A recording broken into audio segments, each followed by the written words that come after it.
The Dogman. Greek physicians wrote about it in 400 BC. The Egyptians built temples to it. Medieval mapmakers drew it in the corners of the world. And in 2017, 2 federal agents told a Michigan trucker who shot one, "You killed our asset."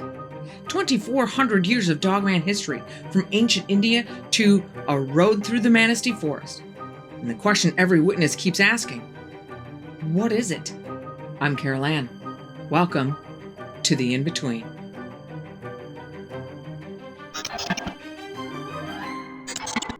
It starts with a feeling of being watched. You look around to see a pair of yellow eyes glowing through the branches just inside the tree line. Your breath catches in your chest, and a sense of dread that feels like a literal weight on your shoulders washes over you. Then it moves. Out of the tree steps a 7-foot-tall dog-like creature that is standing on its hind legs. Not like a little circus dog that can stand up. This thing was meant to move this way. It's covered in thick black fur with a longer mane around its neck. Its shoulders are wide with arms that end with raccoon-like hands, not paws. It growls and the sound waves reverberate through your entire body. Your brain starts screaming at you to run, but before the thought can connect with your muscles, another thought fills your mind. But this is not your thought. This comes from somewhere else. 3 simple words. I've got you. For those of you who've never heard of a Dogman, that is a fairly typical Dogman encounter. For those of you who are familiar with this creature, I'm sure you've heard dozens of stories that all have one element or another in common with my description. But if you're like me, which I know a lot of you are, you still have one more basic question. What are they? Well, today we are going to try to look at every facet of this insane phenomena and see if we can maybe not find an answer, but at least get a better picture of the landscape. And if you think this is an internet meme, think again. This is a story that has been chasing humanity for almost 2,500 years. And by the end of this episode, you may not be sure what we are actually dealing with, but you will know one thing for certain. We have been seeing it for a very, very long time. So let's start at the real beginning, which is in India. Around 400 BC, a Greek physician named Theseus of Cnidus is working at the Persian court of King Artaxerxes II. He writes a book called the Indica. The book itself is lost to history, but fragments of it survive in a later compilation by a Byzantine monk named Photius. And in those fragments, Theseus describes a people who live in the mountains of India. He calls them the kynocephaloi. The Greek word literally means dog heads. Listen to how Theseus describes them, because if you've ever sat through a Linda Godfrey interview or watched a Vic Cundiff podcast, this is going to sound oddly familiar. He says they have the head of a dog. They wear the skins of wild beasts. They speak no human language. Instead, they bark to one another, and somehow they understand each other perfectly. Their teeth are larger than ordinary dogs. Their nails are claws, but longer and rounder. They are not violent toward outsiders. In fact, Theseus calls them just. He estimates their population at 120,000. Now, if you think this is one weird dude writing fan fiction at the edge of the empire, nice try, because Herodotus, the man we still call the father of history, also writes about dog-headed people in his Histories, Book 4. He just locates them in Libya instead of India. But 100 years later, a guy named Megasthenes describes the same people in caves, hunting with bows, communicating by barking. By the 1st century, Pliny the Elder pulls every earlier source into one definitive Latin encyclopedia called Natural History, which pretty much stays the gold standard of all knowledge for the next 1,500 years. By the time Marco Polo is rolling through Asia in the year 1300, he sees the cynocephaly southeast of India on the Andaman Islands. According to Marco Polo, they look like big mastiffs, and he says they are cruel and cannibalistic. St. Augustine, in his book, The City of God, written around 420 AD, considers the so-called monstrous races. How many other monsters does he talk about? Including the cynocephaly, and basically says, look, if they descend from Adam, they have souls. And from that opening, Eastern Christianity goes all in with dog-headed saints. St. Christopher, the patron saint of travelers, the man whose medallion sits on millions of dashboards, is depicted with a dog's head in Byzantine, Coptic, Ethiopian, and Russian iconography. The legend says he was a giant, originally one of the cynocephalus tribe, who was baptized into the church and given human speech as part of his conversion. In the 18th century, Peter the Great tried to get rid of the idea of dog-headed saints, but there are 17th and 18th century Russian icons of a dog-headed Saint Christopher that you can still see today. The Coptic Church gives the warrior Saint Mercurius two dog-headed companions named Arrakis and Ogani. The Old English Wonders of the East, preserved in the same manuscript as Beowulf, describes the half-hundigas, the half-dogs, as 15-foot giants with boar's tusks and dogs' heads who breathe fire when they get angry. The Hereford Mappamundi, which is a map from about 1300, has a clearly drawn dog-headed man in the African quadrant labeled Cynocephales. The Nuremberg Chronicle of 1493, an illustrated book of world history, includes a woodcut of the same kind of creature. At the time the Nuremberg Chronicle is being printed, this is common knowledge. This is what educated Europeans believe about the entire world. And then there's Egypt. Of all modern Dogman witnesses, about 20% of them, when asked what the thing they saw looked like, eventually say the same word. They say it looked like Anubis. There are records of Anubis in Egypt from the early dynastic period, roughly 3100 BC, 5,000 years ago. He is depicted upright on human legs with the head of a black canid jackal or African golden wolf, depending on which Egyptologist you talk to. He is the god of embalming, the guardian of the dead, the weigher of hearts. And he's not alone. Wepwawet, owner of the Ways, is older than Anubis. He is wolf-headed, fully upright, mace and bow in hand. The Egyptians literally named a city after him. The Greek called it Lycopolis, the wolf city. There's a third one too, Duamatef, one of the four sons of Horus, also jackal-headed. So the question is, did the ancient Egyptians design Anubis from scratch as a dramatic visual symbol? Or did they design him because somebody somewhere along the Nile looked up, saw this thing, and tried to draw it? Frankly, I don't like either answer. Because if they invented Anubis, Wepwomet, and Duamatef, they invented him in a shape that the modern human imagination keeps reaching for 4 millennia later, completely independently. If they didn't invent them, I'll leave you to connect those dots on your own. Now, let's leave the Mediterranean and go north, way north, up to the Inuit and Labrador coast of Canada, where in 1888, the great anthropologist Franz Boas published the book called The Central Eskimo, in which he records the legend of the Adlet. The Adlet are the children of a woman who married a dog. Half of her 10 offspring are pure dogs. The other half are walking upright with the body of a human and the head and lower legs of a canine, and are not exactly the nicest guys on the block. And this is 1888, way before any modern cryptid tradition exists in North America.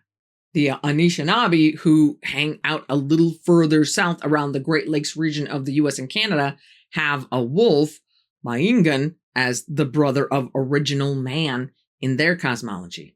So I think it's fair to say that across many human cultures, in many time periods, in many places, you find a recurring image of an upright canine being. Then there are the Norse. Around about 2020, a guy named Snorri Sturluson, best name ever, writes a book called The Heimskringla that's basically a big history book chronicling the lineage of the Norse kings from Odin on down. The first section is called the Ynglinga Saga, where he puts these somewhat mythical portions of the history. In that section, he describes the Old Norse Ulfalfnar, the Woolcoats, who are the wolf counterparts of the bear-shirted berserkers.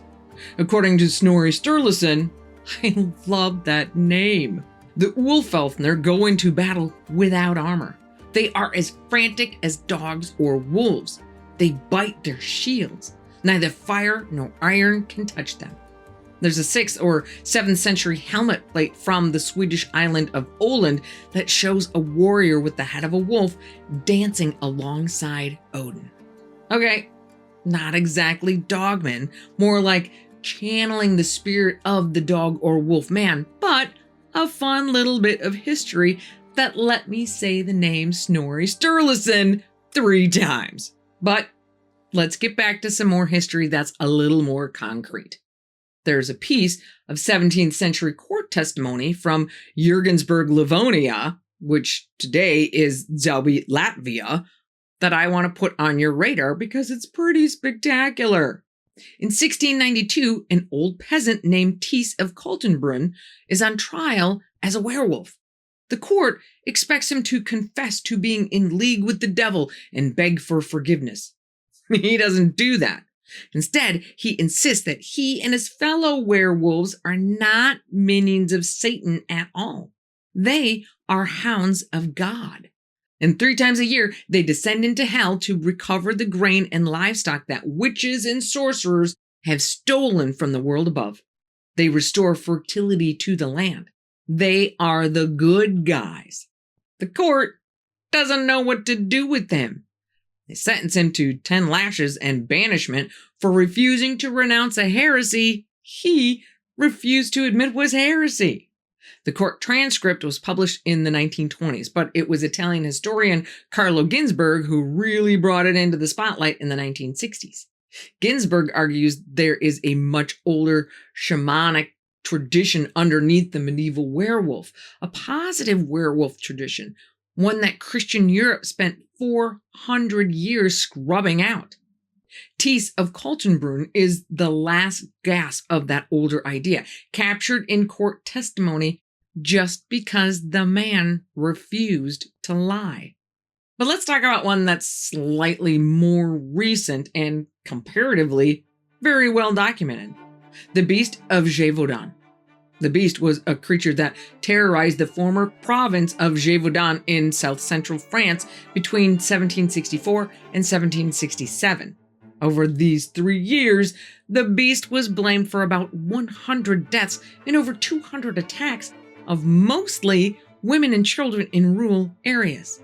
Witnesses describe it as a large wolf-like animal, but also described features that didn't match a typical wolf, like a broader chest, a massive head, long tail with a tuft at the end, and sometimes reddish or unusual coloring. Some accounts describe it as moving with an unusual gait, or sometimes standing on its hind legs. King Louis XV took the attack seriously enough to send professional wolf hunters, and eventually his own gun bearer, Francois Antoine, to deal with the problem. Antoine killed a large wolf in September of 1765 and declared the matter resolved. But he was wrong, and the attacks started up again. The beast was ultimately killed, or at least the attack stopped, in June of 1767 when a local hunter named Jean Chastel shot a large animal during an organized hunt. According to legend, Chastel loaded his gun with silver bullets blessed by a priest, which ties the story into broader werewolf folklore. When the carcass was opened, human remains were reportedly found in its stomach. Now, it is important to note that the bit about the silver bullets appears to be a later embellishment, but the original story is not. Speaking of silver bullets, I want to do something important here because I know some of you watching this are thinking, Carol Ann, the Dogman is a werewolf. We've all seen the movie. But the Hollywood creation is not what is found in original folklore. The silver bullet, the full moon trigger, the curse by bite, these are mostly 20th century inventions. The full moon transformation specifically was invented for the 1941 movie The Wolfman by a screenwriter named Kurt Siodmak.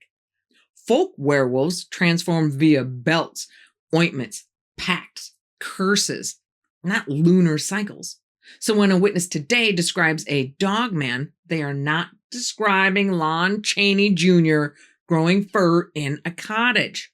And then there's the rougarou, which comes from the French word loup-garou, which literally means wolf, man, wolf. The Acadians, who were French Catholic settlers in the Nova Scotia, New Brunswick area, were kicked out of the area by the British around 1755 because they were not 100% loyal to King George II. A few of those deported made their way to Louisiana and became what we know today as Cajuns, and the word loup-garou just morphed into rougarou over time. But the rougarou is different than what we know today as the dogman. The rougarou has very specific rules. You become a rougarou by breaking Lent for 7 consecutive years. The curse passes from one person to another by either being bitten by it or drawing its blood. The cursed person is freed when the curse jumps to the next one it bit or that drew its blood. But there's a pretty big distinction between the rougarou and werewolf and the dogman. The werewolf and the rougarou are transformed humans. They were once a person. They will be a person again. The dogman, in the modern witness record, is a stable species. Doesn't start as a person, doesn't end as a person. Linda Godfrey, a legendary dogman researcher who we will talk more about later, refused to call them werewolves. She insisted on the word man-wolf, partly to break that Hollywood influence. The Beast of Bray Road and the creatures seen around Manistee National Forest in Michigan are not what you see on your screen. They are something else, maybe something older. So, how does a Greek physician's account of dog-headed people in India end up as a song on a small-town Michigan radio station in 1987? That's a thread that runs through one man. His name is Steve Cook. Spring 1987, Steve is a disc jockey at WTCM-FM in Traverse City, Michigan. As an April Fool's Day joke, he writes a song called The Legend on a $99 Casio keyboard. The cadence is modeled on those C.W. McCall trucker ballads from the 70s. And 11 long-haired friends of Jesus in a chartreuse microbus. He chooses years ending in the number 7 as a structural device, partly because it gives him a recurring chorus, partly because, frankly, sounds spookier. He airs it on April 1st, sandwiched between 2 country songs with no DJ chit-chat. He ran it twice through that morning. That afternoon, the station phone starts ringing. The first caller is a longtime Michigan native named Robert Fortney. Fortney tells Steve that when he was 17 years old in the late 1930s, he had been attacked by a pack of wild dogs along the Muskegon River near a town called Paris, Michigan. One of those dogs, he says, had stood up on 2 legs and stared him in the eye. He had never told the story to anyone. The song brought the memories back. By the end of May, the song is the most requested song at the station. By July, more than 100 people have called in with stories they've been carrying privately, sometimes for decades. And then, in mid-July of 1987, the Cadillac Evening News runs a story about a hunting cabin in Luther, Michigan, that has been attacked by a mystery animal. The screen door has been ripped off. There are deep claw and tooth marks on the door and window casings, roughly 7 feet off the ground, with saliva smeared on the window glass. A DNR conservation officer named Chuck Turk and a deputy sheriff named Jeff Chamberlain respond to the scene. The only tracks they find are canine, but the tracks are the size of a pie plate. The Associated Press picks up the story, and from that point on, Steve Cook finds himself fielding calls from around the world. To this day, he says he is tremendously skeptical, but I do believe people who think they saw something really did see something, and that the Dogman provides them with an avenue to explain what they couldn't explain for themselves. And personally, I think that the rise in notoriety of Bigfoot in the 70s, largely because of the release of the Patterson-Gimlin film of 1967, made the once taboo act of telling people about seeing something that should not exist a little less unthinkable. Not that it's a bed of roses today, but it became a little easier for people to talk about strange things. And boy, did they start talking. 4 years after Steve's prank, in December of 1991, a staff reporter at the small Wisconsin paper, the Walworth County Week, is assigned to a story about something locals are calling the Beast of Bray Road. Her name is Linda Godfrey. She's a smart, careful, somewhat skeptical reporter, and her article is called Tracking Down the Beast of Bray Road. The Janesville Gazette picks it up. Then the AP carries it nationally. From that single article, Linda Godfrey accidentally becomes the most respected Dogman investigator who has ever lived. She has 2 core witnesses. The first is a woman named Lori Andrizzi, who in the fall of 1989 is driving home from Elkhorn at 1:30 in the morning when she sees something kneeling on the side of the road with its elbows up and its claws facing outward like it's holding something. She rubbernecks as she passes and sees it stand up on 2 legs. Second witness is a woman named Doris Gibson, who on Halloween night of 1991, in a heavy fog, hits something on Bray Road, lifting her front tire. She stops, gets out, but there's nothing on the road. And then it comes running out of the woods at her car. Linda spends the next 30 years writing books. The Beast of Bray Road in 2003, Hunting the American Werewolf in 2006, The Michigan Dogman in 2010, Real Wolfmen in 2012, American Monsters, Monsters Among Us, I Know What I Saw. And the reason her work has held up, and the reason every cryptid investigator still cites her, is that she didn't try to stuff all of these sightings into the box of what she thought they were. She grouped the reports by type. Classic upright canid, like the Beast of Bray Road, bear-wolf hybrids, man-wolves that appeared to shapeshift between 4 legs and 2. She didn't try to stuff them into one particular cryptid box. She just called the balls and strikes as she saw them.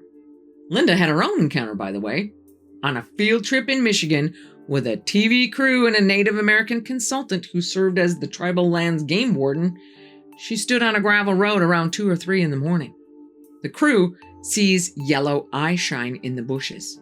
And then something shakes itself out like a wet dog inside the tree line about 30 feet away. She turns and sees the spine of something crossing the road just outside the spotlight's range. She writes later that this was the moment she understood the phenomena could be real and could actually hurt them. Linda Godfrey died on November 27th, 2022, at the age of 71. The heartfelt tributes ran from Coast to Coast AM to the International Cryptozoology Museum. And dare I say, the field has not been the same since. Now, when it comes to Dogman reports, the loudest voices are usually screaming, fake! So, let's talk about that. Namely, the Gable film. In 2007, a piece of supposed 1970s 8mm home movie footage surfaced on YouTube, ending with a fast, 4-legged, furry, dog-like beast attacking the cameraman. I gotta admit, the first time I saw it, my heart was pumping. The footage circulates in the cryptid community as plausible primary evidence for about 3 years. And in March of 2010, on the season finale of the History Channel's Monster Quest, Steve Cook himself reveals that a local Michigan filmmaker named Mike Argusa had created the entire thing. And if you've seen the footage, fess up, we all knew it was too good to be true. We just needed to know who did it. But that footage, now, only serves to throw a monkey wrench into the whole field. But a hoax can't destroy the witness records. The hoax taught the community to be more cautious and skeptical, and the testimony record kept growing anyway. So let's go back to the witnesses, because some of the strongest first-person Dogman accounts in the world have come through this channel. Accounts like that of Matt Emsch. Matt is a friend of mine and a friend of this channel and is the host of the Planet 412 channel. I'm sure lots of you are familiar with his story, but in case you're not, here's the gist. June of 1987, the same summer Steve Cook's song was lighting up the radio in Michigan, 14-year-old Matt and 3 of his friends are hanging out in one of the crumbling old buildings of the Jeannette blast furnaces of the Briar Hill Steel Company in Youngstown, Ohio. A pack of 6 or 7 wild dogs runs past them, crosses the railroad tracks, and goes over a 15-foot pile of coke into a fight on the other side. 2 of the dogs get thrown back over the top of the pile. Then, the thing that had thrown them comes up over the pile on all 4s. It's bigger than a polar bear. Long, sleek, jet black fur with a faint white stripe down the spine. It looks at the dogs, looks at the boys, and then it stands up on 2 legs, doubling in height to somewhere between 10 to 12 feet tall, with comically long arms, raccoon-like clawed hands, really big teeth, and eyes with an internal light source like an amber lantern. When the creature growls, Matt's knees buckle. 2 of the other boys double over, and 1 is dry heaving. That, by the way, is consistent with documented infrasound, which lions and tigers use to stun prey. We know this is real biology in the big cat family. We just don't expect to see it in upright canines in industrial Ohio. There are 2 details from Matt's account that I want you to hold on to for later in this video. First, as the creature climbs some stairs toward Matt and his friends, Matt sees one of its hands briefly cloak out, like in the movie Predator. And underneath the cloaking, they see what they describe as a plasma rope energy signature, like the surface of the sun. Second, as the creature finally exits the building through the firelight into the darkness, its physical form transitions into a formless shadow as it leaves. Then, there's the insane encounter of Joe Barger. In June of 2017, Joe, an Army vet and short-haul trucker in his 50s, is hauling a load of paper through the Manistee National Forest. About 7 p.m., he pulls to the side of the road to fix a small air hose leak. While he's working, he hears rustling and weird noises about 30 yards into the tree line, but he doesn't see anything. He hurries up anyway, and as he gets back on the road and reaches about 25 miles an hour with the passenger window open, he sees a massive creature running alongside the truck on 2 legs. It's tall enough that it has to bend down to look into the cab. Joe describes it as solid black with a thick lion-like mane, a head the size of a laundry basket, hands like oversized raccoon paws with cigar-thick claws, and brilliant amber eyes. He receives a clear telepathic impression. I gotcha, and there's nothing you can do about it. Joe draws his Smith & Wesson Governor 410 revolver loaded with hollow point rounds and fires 2 shots at point-blank range, striking the creature through either the eye or the temple. It goes rigid, falls, and slides down the embankment. He estimates it weighed about 1,000 pounds. When he doubles back a few minutes later, he can see the flattened weeds where it went down, but the body is gone. Roughly 3 months later, after Joe tells his story on a podcast, he is detained at a state way station. 2 federal agents in dark suits tell him, You killed our asset. They threaten his job, his freedom, confiscate his phone and rifle, and temporarily freeze his bank accounts. Now, some of you may remember the 3 Land Between the Lakes case files we covered on location late last year. The April 1982 attack on the family of 4, where a 15-year-old kid named Roger watches 2 creatures kill a husband, wife, and 2 children, and where the responders who arrive at the scene wear uniforms with no insignia, no markings, no agency, and make the entire incident disappear from the historical record like dust in the wind. Or the story of Glenn at Demumbers Bay. Around 1979, Glenn, who was a Kentucky Fish and Wildlife employee, watches from his boat on the bay as a creature eviscerates 2 campers on the shore right in front of him. He reports the incident to his superiors and is told, "You didn't see anything. Nothing happened on that lake." He carried that memory for 40 years and only talked about it on his deathbed because he felt the public deserved to know. And there's the story of Martin Groves and the Devil's Backbone hunt with his fellow deputy Harry, where strange whistles, glowing red discs, rocks being thrown at them, and multiple creatures charging at them chase them out of their camp, only to find out the next day at the ranger station that a fellow hunter that Martin had just talked to the day before was found mauled to death from an animal attack that doesn't sound like any animal attack Martin has ever heard of. All 3 of those stories are covered in our episode on the Land Between the Lakes. Last, but certainly not least, there's the Palmyra Wolves incident, where in 2007, 3 people have to barricade themselves inside their house as 5 wolf-like creatures walking on 2 legs emerge from the woodline at twilight and surround their house. I wish I could go into all of them a little bit deeper, but this episode is already monster long, and I figured that a good chunk of you are familiar with these already, so I decided to err on the side of caution and ensure my editor doesn't start looking for a new line of work. These are all full episodes on this channel, and the links are in the description if you want to hear the entire stories. But hold on to them in your mind as part of this body of witnesses as we talk about a few cases you may not know.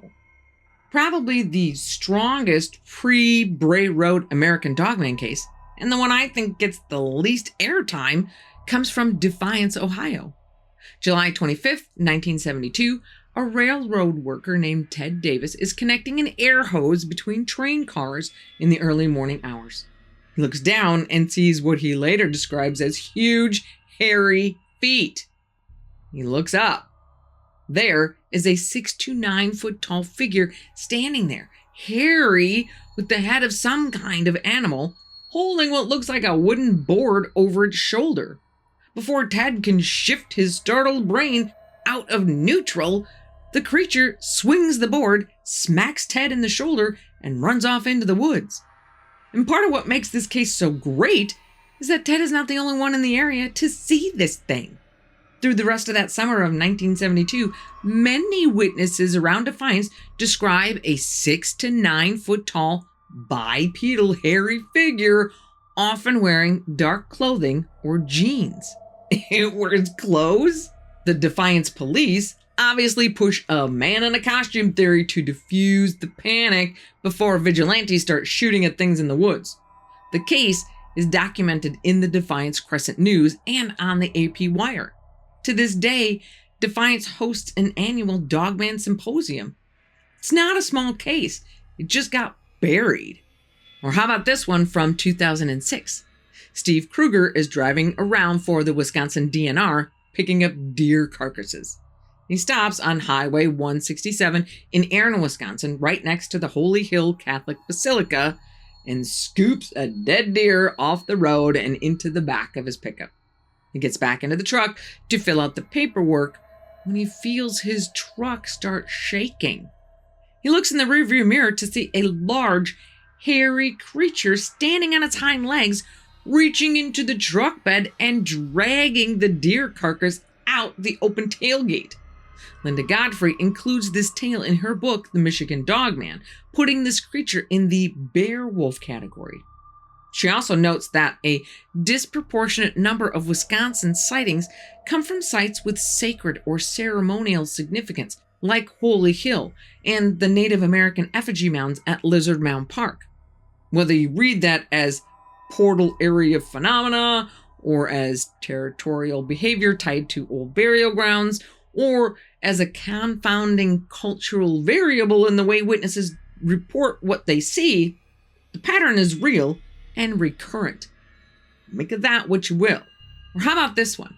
Podcaster Brian Barber tells the story of an encounter his mother experienced when she was only 10 years old in 1964 in Newaygo County at the bottom edge of the Manistee National Forest. It's a foggy evening, and Brian's grandma and grandpa are home with all 7 of their kids when the family German Shepherd starts barking outside. Before they even have time to figure out what the fuss is all about, the dog comes crashing through the living room picture window and lands dead on the floor with its chain wrapped around its neck. Grandpa, a World War II vet, goes right into soldier mode, pushes the bookcase in front of the smashed window. As they're doing that, the front door handle starts to jiggle like somebody's trying to get in, and they could hear something scratching on the door. Everyone is standing there frozen until the scratching stops. After everything's been quiet for a bit, Grandpa grabs his 4 sons, and they all head to the gun cabinet, each grabbing a shotgun and shells. They head outside and can hear something walking around the house and growling, but it's so foggy they can't see anything. Afraid they're gonna get ambushed, Grandpa puts a ladder up to the roof and they all climb up and stand watch, each of them with a flashlight and a shotgun. After about an hour, they actually see something moving in the fog. Grandpa sees an upright wolf walking around on 2 legs with a huge mane. Before he can get a shot off, it disappears back into the fog. And they stay there most of the night, listening to whatever it is walking around, just itching to see it again so they can take a shot. But daylight comes, the fog lifts, whatever it is gone. Brian had heard the story from his mom growing up, and when he got older and started getting interested in Bigfoot, he asked her about the story, just to make sure she wasn't yanking his chain. His mom said, yes, that happened. And no, there's no way I am going public with this story. Apparently, Mom's a Texas campground host and doesn't think her bosses would take too kindly to that kind of story making the rounds. Hold on to that, because it is going to come back. So I think it's pretty safe to say that they're here. Now the question becomes, where did they come from? Obviously, we spent a good amount of time tracing Dogman-like entities through time, but there are 2 other theories making the rounds that are, shall we say, a little less grounded. The first is that these things are gene-spliced super soldiers created by the US government and either escaped and or got out of control, or they're doing exactly what they're supposed to be doing and thinning the herd. Obviously, this is a really big claim and will require some really big proof. But here is all we really have so far. In the 1920s, a Soviet biologist named Ilya Ivanov pursued a state-funded research program to create human-ape hybrids. He presented the concept at the World Congress of Zoologists in 1910. He actually inseminated 3 female chimpanzees with human sperm in French Guinea. No go. In 1929, he did the opposite with female human volunteers and ape sperm. Thankfully, he struck out there too. Fortunately for us today, before he could go much further, he was arrested in 1930 in the early stages of Stalin's "think like me or you're dead" purge campaigns and sent into exile, where he died of a stroke in 1932. Some people say that Ivanov's work was a Stalin super soldier program. Not so much. But the program absolutely existed. It was state funded. It is in the historical record. So we know at least one government has been trying to start this ball rolling. From there, we jump to Plum Island Animal Disease Center in New York, just on the other side of Long Island from Montauk. Link in the description. Rumors of genetic testing and bioengineering have been swirling around that place for years, in part due to things like the Montauk Monster. It's just a raccoon. And its proximity to Lyme, Connecticut, ground zero for the infamous tick-borne disease, not really helping their cause much. But other than rumors, we have absolutely zero evidence of anything really going on there. We haven't had an episode on Plum Island here yet, and if we do and start doing some digging, maybe I'll change my mind. But for now, zilch. And if you do believe that there are nefarious things going on at Plum Island, then you'll be happy to know that the facility there is shutting down and will be ceasing all operations by this December 2026. But don't get too excited. They're just moving everything to Kansas instead. From there, we get to actual gene splicing capabilities in the 70s. But it's really hard and expensive. So that doesn't really go anywhere until the 2010s when something called CRISPR becomes a thing, which essentially puts gene splicing on steroids by making it much more precise and cheaper, which means pretty much anyone can do it now. So when somebody says the government couldn't possibly engineer something like a Dogman, the honest answer is the government's Manhattan Project for hybrids would not have to be classified anymore.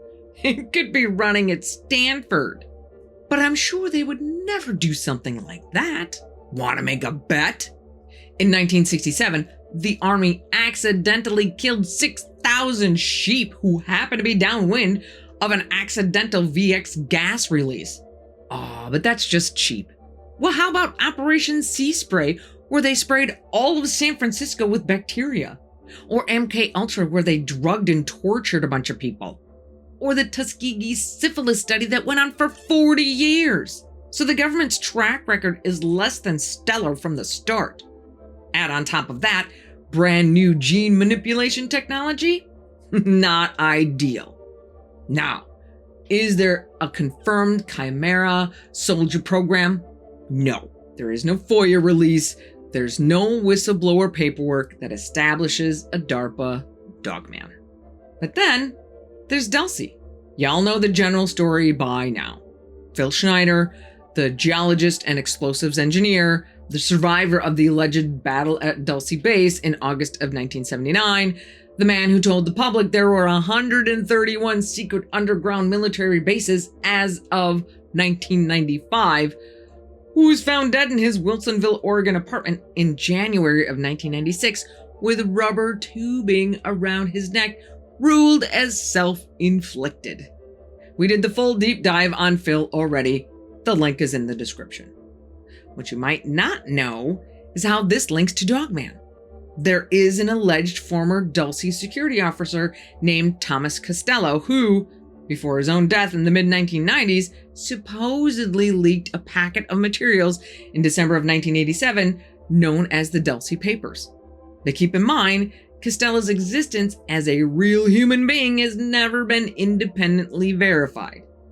UFO journalists like Norio Hayakawa and Greg Bishop have argued that he may be a literary persona constructed by a writer named Branton, real name Bruce Walton, whose book The Dulcie Wars consolidated the entire underground base canon.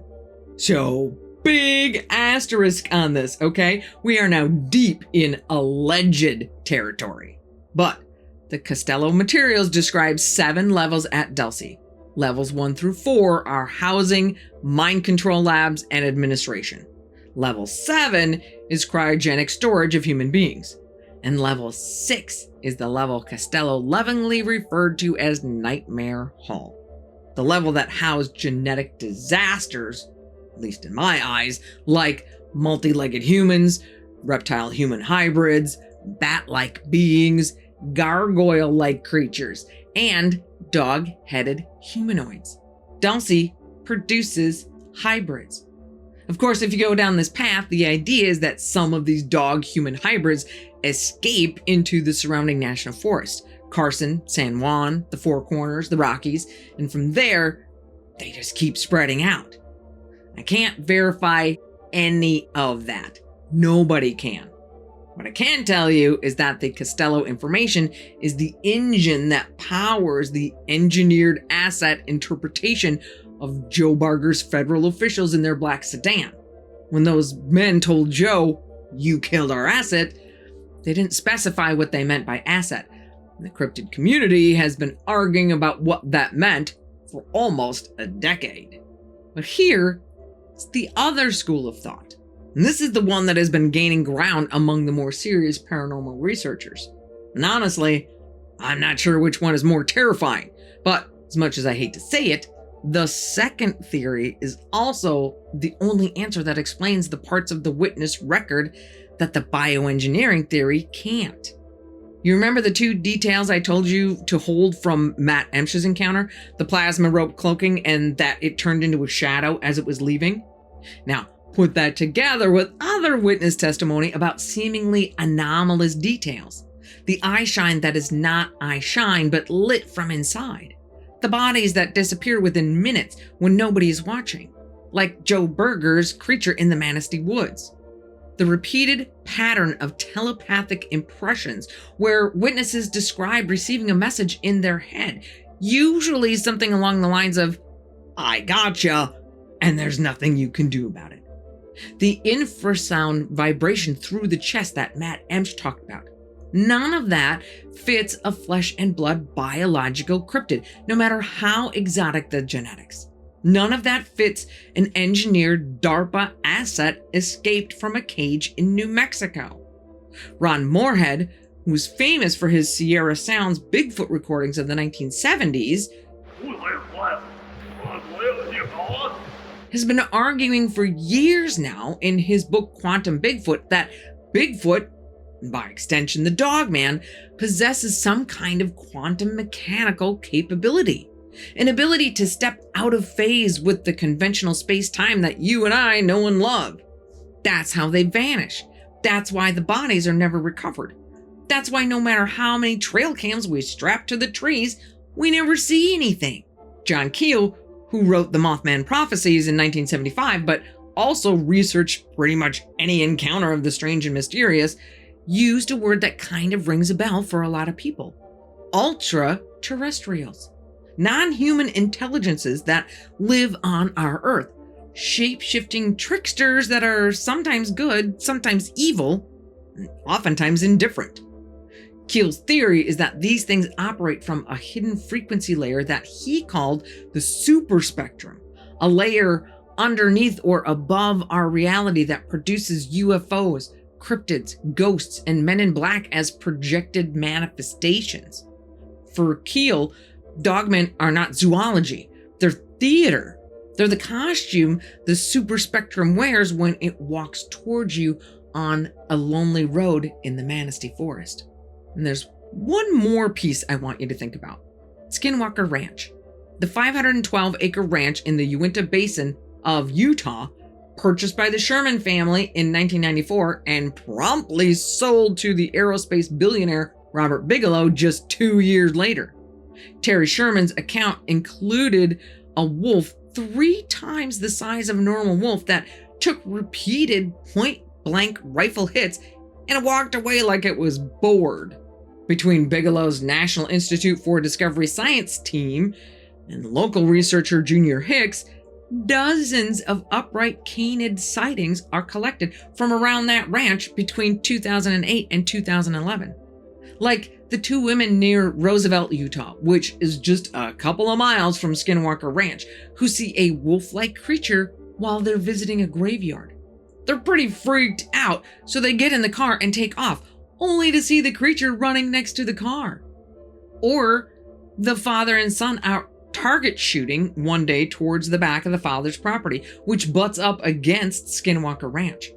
They see a dog-looking creature near a creek about 200 feet away. Afraid that it's a wolf that's come to eat their livestock, They both take a shot at it and are both certain that one of them at least hit it. The Dogman stands up on two legs and runs away.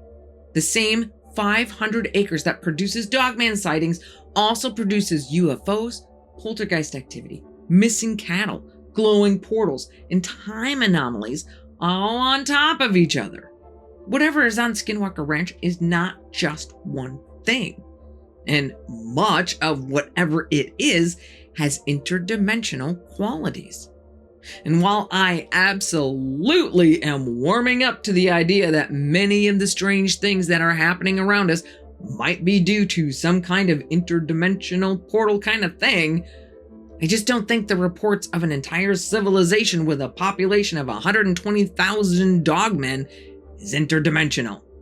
But then again, that doesn't seem to cover everything either. Now, whichever those two theories most speaks to you, they both have something in common that we need to address. And that is the campaign to cover it up. It's not a universal event. Just like a visit from the MIT is not a guarantee every time someone sees a UFO, but it happens often enough to make you wonder what's going on. Joe Barger's encounter with the feds is certainly the most direct and stark example of this attempt to silence those who have spoken out about their encounter. But it happens all the time, even in cases much less high profile than Joe's. Other recurring claims from people who thought they were doing the right thing are things like DNR personnel telling witnesses to forget they saw anything, Forest Service rangers refusing to file reports, confiscated trail cam SD cards, plaster casts, and audio recordings. The 1982 Roger LBL stories unmarked, ununiformed responders. They weren't local police, weren't state troopers, weren't military. They wore uniforms with no insignia. Or the story of Glenn at Demumbers Bay in 1979 being told by his supervisor, "You didn't see anything. Nothing happened on that lake." Martin Groves had his job as a sheriff's deputy threatened. Or even the mom from Texas who's afraid she'll lose her job if she says a word about an encounter she had all the way on the other side of the country 60 years ago. Okay, that one's not exactly a government cover-up, but pressure to keep these stories quiet definitely exists. What is it about talking about these encounters that seem to spook the government? Some people say they just don't want news of the existence of any cryptid creatures in the forest to get out because it would ruin the tourist dollars. They're probably right, but is that really all there is to it? That just doesn't seem to be a big enough reason behind everything. I mean, you killed our asset certainly reeks of something deeper than tourist dollars. But other than that instance, is it that they know things about how the world around us works that they're trying to keep hidden? And if so, why? Jacques Vallée, the French astronomer who's one of the most respected names in serious UFO research, took it a step further in 1969 in a book called Passport to Magonia. Vallée connected the dots between modern UFO and abduction reports and centuries of fairy, elf, jinn, and demon folklore, and argued that they are the same phenomena under different cultural skins. For Vallée, the cynocephaly in the medieval text, the Rougarou in the bayou, the man-wolf on Bray Road, they're all the same entity, reframed by whatever century encounters it. The Greeks saw a dog-headed people in the mountains of India because that is the language they had. The medieval Christians painted icons of a dog-headed St. Christopher because that was the language they had. Joe Barger sees a 10-foot bipedal canine in Manistee in 2017 because that is the language we have now. Same thing, different costume.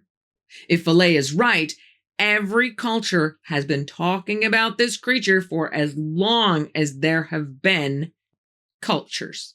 So where does that leave us? Well, we just walked through 2,400 years, starting from a Greek physician's account of dog-headed peoples in the mountains of India in 400 BC. What I see when I look at that whole record is one continuous thread.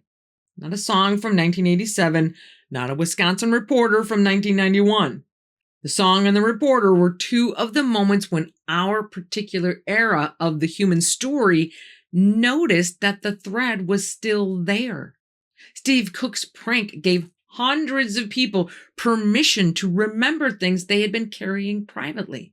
Linda Godfrey gave them a calm, careful pen and notebook adult to tell those things to.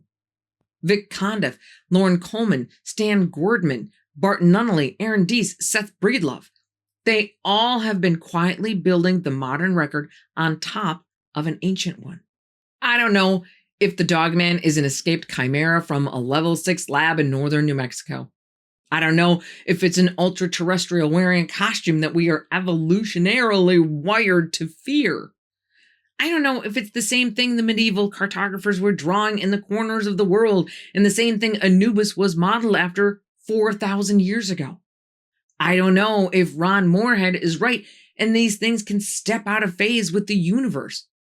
I don't know if Jacques Vallée is right and we have been describing the same entity in different languages for 2,500 years.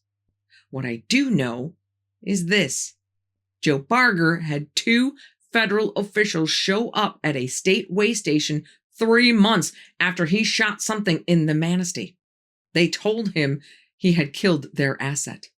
Glenn at DeMumbers Bay was told by his employers in Kentucky Fish and Wildlife, "You didn't see anything. Nothing happened on that lake." A grandmother in Texas would not retell the 1964 Newaygo story for fear of losing her job as a state campground host. The 15-year-old kid named Roger watched 4 people he loved get killed in 1982, and the responders who arrived at the scene wore uniforms without insignia, and the bodies in the camper and the family's vehicles disappeared like dust in the wind. And the Catholic priest that 14-year-old Matt Emsch told his story to in 1987 said to him, "God saved your life, Matthew. And sometimes these things bleed into our world." Whatever the Dogman is, it has been bleeding into our world for a long time. And somebody, somewhere, knows enough about it to send men in dark suits out to a parking lot in 2017 to tell a trucker to keep his mouth shut. The question I keep coming back to is the same question Joe Barger has most likely asked himself every night since June of 2017. The creature he saw, the one he shot through the eye socket with a Smith & Wesson Governor, may not have been the one he needed to worry about. It may have been the distraction. He never saw what was approaching from his other side. Maybe none of us do. So what do you think? Asset? Ultra-terrestrial? Ancient resident of a hidden frequency? Or some old creature that has been watching from the trees since before we had a word for it? Whatever you believe, the witnesses keep coming forward. The pattern keeps repeating. And the men in the dark suits keep showing up afterward to make sure nobody talks about it. If you are not ready to come back down out of the trees just yet, go ahead and click right here. Be careful out there, and I will see you here again on the In-Between.